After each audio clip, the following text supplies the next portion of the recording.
고요한 수면 아래에서 시작된 균열은 가장 예리한 관찰자조차 눈치채기 어려울 정도로 미세했습니다.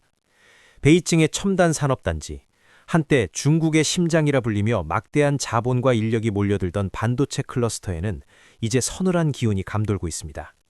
화려한 외벽을 자랑하던 팹들은 멈춰섰고 수조 원의 정부 보조금으로 연명하던 기업들은 소리 없이 파산 절차를 밟고 있습니다. 하지만 이 위기는 결코 중국 내부의 문제로 끝나지 않습니다.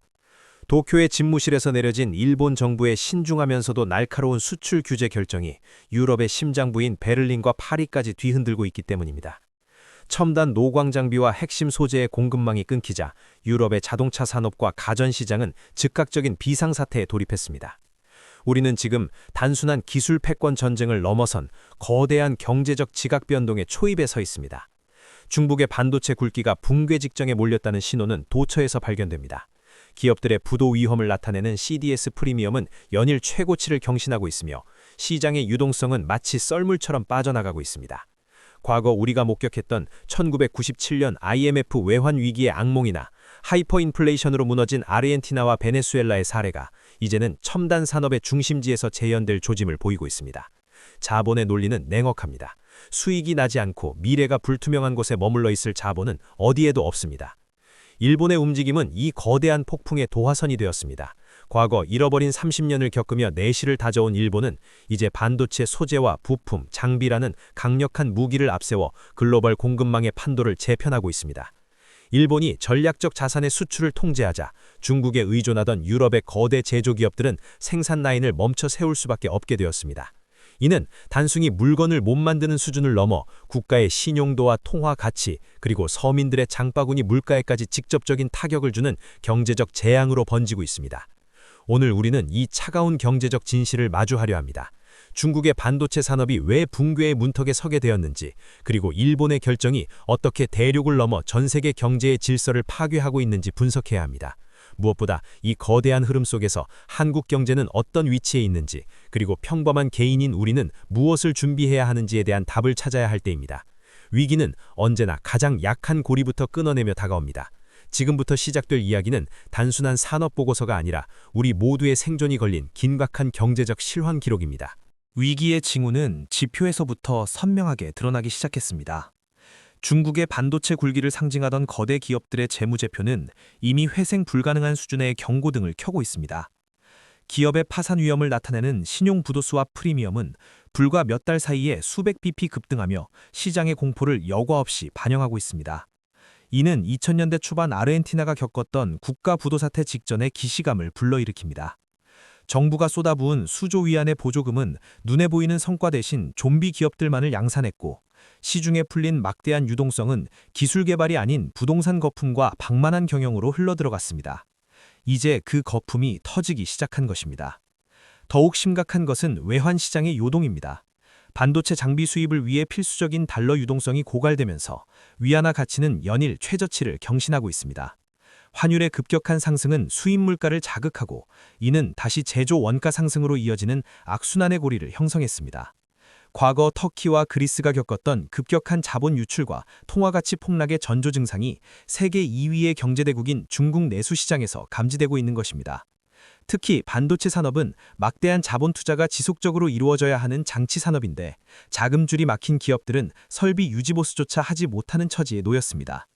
이러한 내부적 붕괴 조짐에 결탕타를 날린 것은 일본의 태도 변화였습니다. 일본은 그동안 중립적인 입장을 고수하는 듯 보였으나 최근 첨단 노광 장비와 핵심 화학 소재 23개 품목에 대해 사실상의 수출 금지 조치를 단행했습니다. 이는 중국 반도체 산업의 산소호흡기를 떼는 것과 다름없는 조치였습니다. 일본의 이러한 신중하지만 단호한 움직임은 즉각적으로 글로벌 공급망에 충격을 가했습니다. 중국을 생산기지로 삼아 저렴한 부품을 조달하던 유럽의 기업들은 패닉에 빠졌습니다. 독일의 자동차 공장들이 반도체 수급 불균형으로 가동 중단을 선언하고, 프랑스의 정밀 기기 산업이 휘청거리는 모습은 2010년대 유로존 위기 당시와는 또 다른 차원의 경제 비상사태를 예고하고 있습니다. 공포는 실물 경제를 넘어 금융 시스템 전체로 전이되고 있습니다. 중국 내 반도체 관련 펀드들은 연달아 환매 중단을 선언하고 있으며, 이는 고스란히 시중은행의 건전성 악화로 이어지고 있습니다. 1997년 한국이 겪었던 IMF 외환위기 당시 기업의 연쇄부도가 금융권의 마비로 이어졌던 그 비극적인 시나리오가 2020년대의 최첨단 산업 현장에서 재현되고 있는 셈입니다. 기술 자립을 외치며 쌓아올린 바벨탑이 외부의 작은 균열과 내부의 부실로 인해 한꺼번에 무너져 내릴 위기에 처해 있습니다. 이제 시장은 묻고 있습니다. 과연 이 시스템이 다음 분기까지 버틸 수 있을 것인가? 아니면 우리가 한 번도 경험하지 못한 거대한 폭발의 시작인가를 말입니다. 경제 충격이 전이되는 메커니즘은 정교하면서도 파괴적입니다. 중국 반도체 산업의 위기가 글로벌 시장으로 확산되는 원리는 과거 2008년 서브프라임 모기지 사태 당시 금융 파생 상품이 붕괴되던 과정과 놀라울 정도로 흡사합니다. 현대 산업의 쌀이라 불리는 반도체는 단순히 하나의 부품이 아니라 전 세계 제조 공급망의 신용자산과 연결되어 있기 때문입니다. 중국 내 대형 반도체 기업들이 디폴트, 채무불이행 위기에 직면하자 이들에게 막대한 자금을 빌려준 글로벌 투자은행들과 소재 공급사들은 즉각적인 유동성 회수에 나섰습니다. 시장에서 자금이 한꺼번에 빠져나가는 뱅크런 현상이 산업계 전체에서 벌어지고 있는 것입니다. 특히 일본의 정밀한 수출 통제는 공급망의 병목 현상을 극대화했습니다. 반도체 제조 공정에서 필수적인 포토레지스트와 고순도 불화수소 등 일본이 장악하고 있는 핵심 소재의 공급이 차단되자 중국 내 공장들은 가동률이 급감하며 단위당 생산 원가가 폭등했습니다. 이 원가 상승의 부담은 고스란히 유럽과 미주 지역의 완제품 제조사들에게 전가되었습니다. 경제학에서 말하는 비용 인상 인플레이션, 즉 코스트 푸시 인플레이션이 반도체를 기점으로 전 산업군에 번지기 시작한 것입니다. 유럽의 소비자 물가지수는 반도체 수급 불안으로 인해 가전과 자동차 가격이 폭등하며 통제 불능의 상태로 치솟고 있으며 이는 곧 해당 국가 중앙은행들의 급격한 금리 인상 압박으로 이어지고 있습니다. 금리가 오르면 부채가 많은 기업과 가게는 가장 먼저 타격을 입습니다. 중국의 반도체 부실이 금리 인상을 유발하고 그 금리 인상이 다시 글로벌 경기를 침체시키는 역의 환류 현상이 발생하고 있는 셈입니다. 1970년대 오일 쇼크 당시 석유가 세계 경제의 목줄을 죄었던 것처럼 이제는 반도체가 그 역할을 대신하고 있습니다. 그리스가 재정위기 당시 유로존 전체의 금융 시스템을 위협했던 것처럼 중국 반도체 산업의 거대한 부채 규모는 전 세계 자산시장의 변동성을 기우는 시한폭탄이 되었습니다. 투자자들은 위험자산인 신흥국 주식과 채권을 매도하고 안전자산인 달러와 금으로 수마들고 있으며 이 과정에서 환율 변동성은 극에 달하고 있습니다. 이러한 작동 원리의 끝에는 결국 실물 경제의 마비가 기다리고 있습니다. 반도체가 들어가지 않는 제품이 없는 현대사회에서 공급망의 한 축이 무너진다는 것은 단순히 물건을 비싸게 사는 수준을 넘어 아예 구할 수 없는 상황을 의미합니다. 베네수엘라가 생필품 공급망 붕괴로 인해 겪었던 사회적 혼란이 첨단 기술 제품을 중심으로 전 세계 선진국에서 재현될 수 있다는 경고가 나오는 이유입니다. 유동성의 파티가 끝나고 자본의 냉혹한 회수가 시작된 지금 중국 반도체 산업의 붕괴는 글로벌 경제 시스템의 가장 취약한 고리를 정확히 타격하고 있습니다. 역사는 반복된다는 격언은 경제사에서 가장 잔혹하게 증명되곤 합니다. 현재 중국 반도체 산업이 마주한 붕괴의 전조는 과거 세계 경제를 뒤흔들었던 여러 국가의 사례와 놀라울 만큼 닮아 있습니다. 가장 먼저 떠오르는 것은 1990년대 초 일본의 부동산 거품 붕괴입니다. 당시 일본은 재팬 넘버원을 외치며 전 세계 자산을 집어삼켰지만 과도한 유동성과 방만한 투자가 금리 인상이라는 바늘을 만나는 순간 신기루처럼 사라졌습니다. 지금의 중국 반도체 역시 국가 주도의 무분별한 투자가 실질적인 기술력이나 수익성으로 연결되지 못한 채 장부상의 숫자만 부풀려졌다는 점에서 당시 일본의 전철을 밟고 있습니다. 신흥국의 사례와 비교하면 그 위험성은 더욱 선명해집니다. 아르헨티나와 터키가 겪었던 만성적인 외환 위기는 신뢰의 상실에서 비롯되었습니다. 국가가 보증하던 산업이 경쟁력을 잃고 자본이 유출되기 시작하자 통화 가치는 폭락했고 외채 부담은 감당할 수 없을 만큼 커졌습니다. 중국 반도체 기업들 또한 달러 패권에 도전하며 막대한 외화 부채를 들여와 설비를 증설했지만 일본과 미국의 강력한 제재로 인해 달러 수익을 창출할 길이 막혀버렸습니다. 이는 2010년대 그리스 재정 위기 당시 자국 내 해결 능력을 상실한 경제 시스템이 외부 충격에 얼마나 무기력하게 무너졌는지를 떠올리게 합니다. 더욱이 베네수엘라의 사례는 우리에게 자원과 특정 산업에 대한 과도한 의존이 가져오는 비극을 보여줍니다. 베네수엘라가 석유라는 단일 품목에 국가 운명을 걸었다가 유가 하락과 제재로 인해 국가 기능이 마비되었듯 중국 또한 반도체 자립이라는 하나의 목표에 국가 역량을 과도하게 집중했습니다. 하지만 그 생태계가 일본의 소재 공급 차단과 같은 외부 변수에 의해 차단되자 산업 전체가 하드웨어적 고립 상태에 빠졌습니다. 이는 단순한 경기 침체를 넘어 산업의 기반 자체가 증발해버리는 산업적 데드존에 진입했음을 의미합니다. 유럽 대륙이 겪고 있는 비상사태는 과거 1970년대 오일 쇼크 당시의 글로벌 충격과 비교될 수 있습니다. 당시 중동 국가들이 석유를 무기화했을 때 전 세계 제조업이 가동을 멈췄던 것처럼 이제는 일본의 기술 무기화가 유럽의 정밀 제조 라인을 멈춰 세우고 있습니다.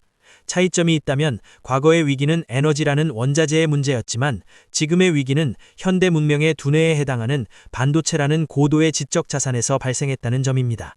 글로벌 사례들이 증명하는 결론은 하나입니다. 독자적인 생태계를 구축하지 못한 채 외부 자본과 기술에 의존한 비대 성장은 그 연결고리가 끊기는 순간 가장 처참한 방식으로 무너진다는 사실입니다. 이 거대한 지정학적 소용돌이의 한가운데서 한국 경제는 유례없는 분기점에 서 있습니다. 중국 반도체 산업의 붕괴는 우리에게 단기적인 반사 이익과 장기적인 실존적 위협이라는 양날의 칼로 다가오고 있습니다. 당장은 중국의 추격이 멈추면서 메모리 반도체 분야에서의 격차를 유지할 시간을 벌었다는 안도감이 교차하지만 실질적인 지표들을 뜯어보면 상황은 결코 낙관적이지 않습니다. 한국은 전체 반도체 수출의 약 40% 이상을 중국 시장에 의존해 왔기 때문입니다. 중국 제조 공장들이 가동을 멈춘다는 것은 곧 우리 반도체를 사줄 거대한 수요처가 사라진다는 뜻이며 이는 우리 기업들의 재고 급증과 가동률 저하로 직결됩니다. 환율과 금융시장의 변동성은 이미 한국 경제의 기초 체력을 시험하고 있습니다. 위안화 가치와 동조화 현상이 강한 원화는 중국발 신용 위험이 불거질 때마다 급격한 약세를 보이고 있습니다. 원달러 환율의 상승은 수입 에너지 가격과 원자재 비용을 높여 가뜩이나 취약한 국내 물가 안정 기조를 흔듭니다. 1997년 IMF 외환위기 당시 주변국들의 통화 가치 하락이 도미노처럼 한국을 덮쳤던 기억을 떠올리지 않을 수 없습니다. 현재 국내 기업들의 대중국 부채 익스포저, 위험 노출액과 현지 공정의 자산 가치 하락은 금융권의 잠재적 부실 폭탄으로 부상하고 있습니다. 더욱 우려스러운 것은 일본의 태도 변화가 한국에 주는 압박감입니다. 일본이 중국을 겨냥해 휘두른 공급망의 칼날은 언제든 한국을 향할 수도 있다는 신중한 경고를 내포하고 있습니다. 과거 2019년의 수출 기제 당시 우리가 겪었던 혼란은 예고편에 불과했을지도 모릅니다. 일본이 유럽과 손을 잡고 반도체 장비 및 소재의 독점적 지위를 강화할수록 그들 사이에 끼어있는 한국의 전략적 선택지는 좁아질 수밖에 없습니다. 유럽 대륙이 비상사태를 선포하며 자체 공급망 구축에 나서는 모습은 한국이 주도해온 글로벌 반도체 분업 구조 자체가 해체되고 있음을 시사합니다. 결국 한국 경제는 차이나 리스크의 현실화와 글로벌 공급망 재편이라는 두 가지 거대한 파고를 동시에 넘어야 합니다. 반도체 수출 실적에 가려져 있던 내수 시장의 침체와 가계부채 문제는 대외 여건 악화라는 방화세를 만나 폭발할 위협이 큽니다. 과거 우리가 위기 때마다 보여주었던 저력은 분명 존재하지만 이번 위기는 단순히 열심히 일해서 극복할 수 있는 성격의 것이 아닙니다. 거대한 고래들의 싸움 속에서 새우등이 터지는 것을 넘어 생태계 자체가 바뀌는 반위에서 우리는 생존을 위한 근본적인 체질 개선을 요구받고 있습니다. 거세지는 풍랑 속에서 각국 정부와 중앙은행의 움직임은 긴박함을 넘어 처절하기까지 합니다. 중국 인민은행은 시장에 천문학적인 유동성을 공급하며 돈 풀기로 방어에 나섰지만 이미 신뢰를 잃은 시장에서 유동성은 산업 현장으로 흐르지 않고 안전자산으로만 쏠리고 있습니다. 이는 과거 일본이 버블 붕괴 직후 겪었던 유동성 함정의 전형적인 모습입니다. 반면 중국 반도체의 붕괴가 불러온 공급망 마비로 인플레이션 직격탄을 맞은 유럽 중앙은행 ECB는 물가를 잡기 위해 금리를 올릴 수도 경기 침체를 막기 위해 내릴 수도 없는 진퇴양난의 딜레마에 빠졌습니다. 한국 정부와 한국은행 역시 전례 없는 고차방 정식을 풀고 있습니다. 정부는 반도체 산업의 경쟁력을 유지하기 위해 막대한 세제 혜택과 인프라 지원책을 내놓고 있지만 이는 곧바로 세수 부족이라는 또 다른 위기를 불러옵니다. 중앙은행은 미국과의 금리 차이, 원화 가치 방어, 그리고 국내 가계부채라는 세 마리 토끼를 동시에 잡아야 하는 상황입니다. 특히 부동산 프로젝트 파이낸싱, PF 대출 부실은 중국 반도체 위기로 인한 자금 경색이 국내 금융권으로 전이될 경우 가장 먼저 터질 수 있는 고리로 지목되고 있습니다. 1997년 외환위기 당시 정부의 안일한 대처가 화를 키웠던 교훈을 되새기며 당국은 연일 비상경제점검 회의를 열어 시장의 미세한 흐름을 주시하고 있습니다. 일본의 대응은 더욱 치밀합니다. 일본 정부는 단순히 규제에 그치지 않고 자국 내 반도체 제조 기반을 부활시키기 위해 전 세계 핵심 인재와 자본을 블랙홀처럼 빨아들이고 있습니다. 이는 전략적 자산의 무기화를 통해 국제사회에서의 발언권을 극대화하려는 고도의 계산입니다. 유럽 국가들이 일본의 머리를 숙이며 반도체 공급 협력을 구걸하는 진풍경은 이제 경제가 효율성이 아닌 자국 우선주의와 안보 논리에 의해 움직이고 있음을 극명하게 보여줍니다. 각국 중앙은행들이 금리 조절이라는 전통적인 수단만으로는 이 거대한 산업적 지각 변동을 통제할 수 없다는 사실을 깨닫는 데에는 그리 오랜 시간이 걸리지 않았습니다. 결국 지금의 대응은 단순히 특정 산업을 살리는 문제가 아니라 국가 시스템의 붕괴를 막기 위한 총력전입니다. 터키가 치솟는 물가를 잡지 못해 민심이 이반되고 그리스가 구제금융의 그늘에서 수십 년을 보내야 했던 비극을 반복하지 않기 위해 각국 정부는 사활을 걸고 있습니다. 하지만 정부의 개입이 늘어날수록 시장의 자율성은 위축되고 이는 다시 경제의 활력을 떨어뜨리는 부작용을 낳고 있습니다. 거대한 파도가 덮칠 때 댐을 높게 쌓는 것만으로는 부족합니다. 물길 자체를 돌리거나 배를 띄우는 법을 새로 배워야 하는 시점, 정부와 중앙은행의 고민은 깊어만 갑니다. 거대 담론과 국가적 전략이 오가는 사이 가장 먼저 그리고 가장 깊게 상처를 입는 것은 평범한 개인의 삶입니다. 중국 반도체 산업의 붕괴와 그로 인한 글로벌 공급망의 비상사태는 이제 나의 장바구니와 나의 대출 이자라는 지극히 현실적인 위협으로 다가왔습니다. 반도체가 들어가는 가전제품과 자동차 가격의 폭등은 일시적인 현상을 넘어 만성적인 고물가 기조를 고착화시키고 있습니다. 과거 우리가 저렴한 중국산 공산품의 혜택을 누리며 향유했던 저물가 시대는 이제 종말을 고했습니다. 이는 단순한 소비의 위축을 넘어 중산층의 가처분 소득이 급격히 줄어들며 삶의 질이 하락하는 실질적인 위기로 이어집니다. 가장 치명적인 타격은 고용시장에서 나타납니다. 반도체 가치 사슬에 얽혀있는 수많은 중소기업과 협력업체들은 수주절벽과 원가 상승이라는 이중고를 견디지 못하고 인력 구조 조정에 돌입했습니다. 1997년 IMF 외환위기 당시 우리가 목격했던 가장의 실직과 그로 인한 가정의 붕괴가 이제는 첨단 산업의 그늘 아래서 조용히 반복되고 있습니다. 청년들은 미래 성장 동력이라 믿었던 산업이 흔들리는 모습을 보며 좌절하고 은퇴를 앞둔 세대는 자산 가치의 하락과 불안정한 노후에 떨고 있습니다. 금리 인상의 파고는 주택담보대출을 짊어진 가계의 목을 조이며 한때 평온했던 일상을 전쟁터로 바꾸어 놓았습니다. 이럴 때일수록 개인의 생존 전략은 철저히 실용과 방어에 집중되어야 합니다. 첫째는 자산의 포트폴리오를 재편하는 것입니다. 특정 국가나 특정 산업에 과도하게 쏠린 자산 비중을 줄이고 달러나 금과 같은 안전자산, 그리고 변동성 속에서도 살아남을 수 있는 핵심 기술주 중심으로 자산을 분산해야 합니다. 아르헨티나의 시민들이 자국 통화 대신 달러를 비축하며 위기를 버텨냈던 것처럼 거시경제의 흐름을 읽고 자신의 자산을 보호할 수 있는 경제적 문해력이 어느 때보다 절실한 시점입니다. 둘째는 고용시장에서의 대체 불가능한 경쟁력을 확보하는 것입니다. 산업의 패러다임이 바뀌는 시기에는 과거의 기술과 경험이 하루아침에 무용지물이 되기도 합니다. 일본이 소재와 장비라는 원천 기술로 위기를 돌파하듯 개인 역시 자신만의 고유한 기술 자본을 축적해야 합니다. 변화하는 공급망의 지도 위에서 내가 어떤 역할을 할 수 있을지 끊임없이 고민하고 재교육에 투자하는 것만이 거대한 구조조정의 파도에서 살아남을 수 있는 유일한 구명조끼가 될 것입니다. 위기는 준비되지 않은 자에게는 재앙이지만 흐름을 읽고 대비하는 자에게는 부의 지도를 바꿀 기회가 되기도 합니다. 이제 우리는 이 거대한 폭풍의 끝에서 무엇을 보게 될 것인지 자문해야 합니다. 중국 반도체 산업의 붕괴 위기와 일본의 정밀한 반격, 그리고 유럽의 비상사태는 단순히 특정 국가의 패망이나 승리를 뜻하지 않습니다. 그것은 지난 30년간 세계 경제를 지탱해온 효율성 중심의 글로벌 분업체계가 완전히 종안을 고했음을 알리는 조종입니다. 저렴한 비용으로 어디서나 부품을 구하고 거대한 시장에 물건을 팔던 평화로운 시대는 끝났습니다. 이제는 기술이 곧 안보이며 공급망이 곧 국력인 신냉전적 경계 질서가 그 자리를 대신하고 있습니다. 이 다큐멘터리를 통해 우리가 마주한 진실은 차갑고도 명확합니다.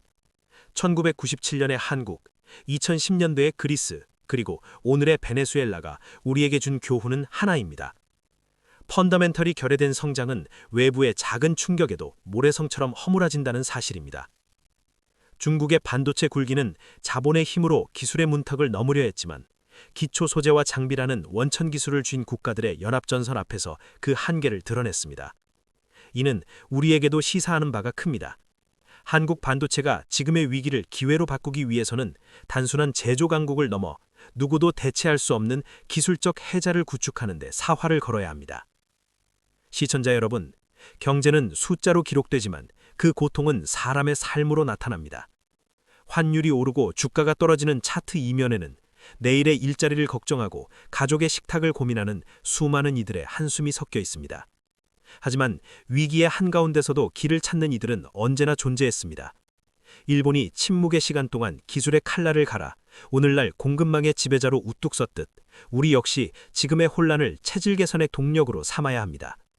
국가와 기업은 전략적 유연성을 확보하고 개인은 변화하는 시대의 파도를 탈 수 있는 지혜를 갖추어야 할 때입니다. 결코 영원한 패권은 없으며 영원한 위기도 없습니다.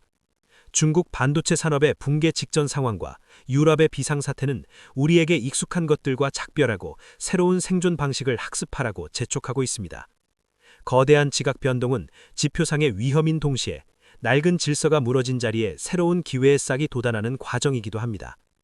오늘 우리가 목격한 이 긴박한 경제적 실황이 여러분의 소중한 자산과 미래를 지키는 차가운 이성이자 뜨거운 통찰이 되길 바랍니다.